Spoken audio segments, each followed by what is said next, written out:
The Art of War by Sun Tzu, translated by Lionel Giles. Part 3. Attack by Stratagem. Sun Tzu said, "In the practical art of war, the best thing of all is to take the enemy's country whole and intact. To shatter and destroy it is not so good. So too, it is better to recapture an army entire than to destroy it, to capture a regiment, a detachment, or a company entire than to destroy them. Hence, to fight and conquer in all your battles is not supreme excellence. Supreme excellence consists in breaking the enemy's resistance without fighting. Thus, the highest form of generalship is to balk the enemy's plans. The next best is to prevent the junction of the enemy's forces. The next in order is to attack the enemy's army in the field. And the worst policy of all is to besiege walled cities. The rule is not to besiege walled cities if it can possibly be avoided. The preparation of mantlets, movable shelters, and various implements of war will take up 3 whole months, and the piling up of mounds against the walls will take 3 months more. The general, unable to control his irritation, will launch his men to the assault like swarming ants, with the result that 1/3 of his men are slain, while the town still remains untaken. Such are the disastrous effects of a siege. Therefore the skillful leader subdues the enemy's troops without any fighting. He captures their cities without laying siege to them. He overthrows their kingdom without lengthy operations in the field. With his forces intact, he will dispute the mastery of the empire, and thus, without losing a man, his triumph will be complete.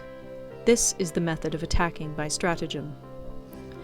It is the rule in war, if our forces are 10 to the enemy's 1, to surround him; if 5 to 1, to attack him; if twice as numerous, to divide our army into 2. If equally matched, we can offer battle; if slightly inferior in numbers, we can avoid the enemy; if quite unequal in every way, we can flee from him. Hence, though an obstinate fight may be made by a small force, in the end it must be captured by the larger force. Now the general is the bulwark of the state. If the bulwark is complete at all points, the state will be strong. If the bulwark is defective, the state will be weak. There are 3 ways in which a ruler can bring misfortune upon his army. 1. By commanding the army to advance or to retreat, being ignorant of the fact that it cannot obey. This is called hobbling the army.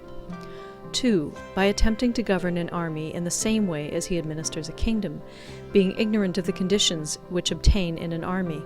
This causes restlessness in the soldiers' minds. 3. By employing the officers of his army without discrimination through ignorance of the military principle of adaptation to circumstances. This shakes the confidence of the soldiers. But when the army is restless and distrustful, trouble is sure to come from the other feudal princes. This is simply bringing anarchy into the army, and flinging victory away. Thus we may know that there are 5 essentials for victory. 1. He will win who knows when to fight and when not to fight. 2. He will win who knows how to handle both superior and inferior forces. 3. He will win whose army is animated by the same spirit throughout all its ranks. 4. He will win who, prepared himself, waits to take the enemy unprepared. 5. He will win who has military capacity and is not interfered with by the sovereign. Hence the saying, if you know the enemy and know yourself, you need not fear the result of 100 battles. If you know yourself, but not the enemy, for every victory gained you will also suffer a defeat. If you know neither the enemy nor yourself, you will succumb in every battle. End of Part 3. Part 4. Tactical Dispositions. Sun Tzu said, "The good fighters of old first put themselves beyond the possibility of defeat, and then waited for an opportunity of defeating the enemy. To secure ourselves against defeat lies in our own hands, but the opportunity of defeating the enemy is provided by the enemy himself. Thus the good fighter is able to secure himself against defeat, but cannot make certain of defeating the enemy. Hence the saying, one may know how to conquer without being able to do it." Security against defeat implies defensive tactics. Ability to defeat the enemy means taking the offensive. Standing on the defensive indicates insufficient strength. Attacking, a superabundance of strength. The general who is skilled in defense hides in the most secret recesses of the earth. He who is skilled in attack flashes forth from the topmost heights of heaven. Thus, on the one hand, we have ability to protect ourselves, on the other, a victory that is complete. To see victory only when it is within the ken of the common herd is not the acme of excellence. Neither is it the acme of excellence if you fight and conquer, and the whole empire says, "Well done!" To lift an autumn hair is no sign of great strength. To see the sun and moon is no sign of sharp sight. To hear the noise of thunder is no sign of a quick ear. What the ancients called a clever fighter is one who not only wins, but excels in winning with ease. Hence his victories bring him neither reputation for wisdom nor credit for courage.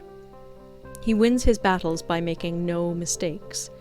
Making no mistakes is what establishes the certainty of victory, for it means conquering an enemy that is already defeated. Hence the skillful fighter puts himself into a position which makes defeat impossible, and does not miss the moment for defeating the enemy. Thus it is that in war the victorious strategist only seeks battle after the victory has been won, whereas he who is destined to defeat first fights and afterwards looks for victory. The consummate leader cultivates the moral law and strictly adheres to method and discipline. Thus it is in his power to control success.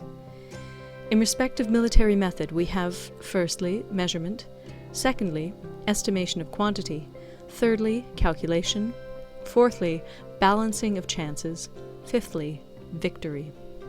Measurement owes its existence to earth, estimation of quantity to measurement, calculation to estimation of quantity, balancing of chances to calculation, and victory to balancing of chances. A victorious army opposed to a routed one is as a pound's weight placed in the scale against a single grain. The onrush of a conquering force is like the bursting of pent-up waters into a chasm 1,000 fathoms deep. End of Part 4.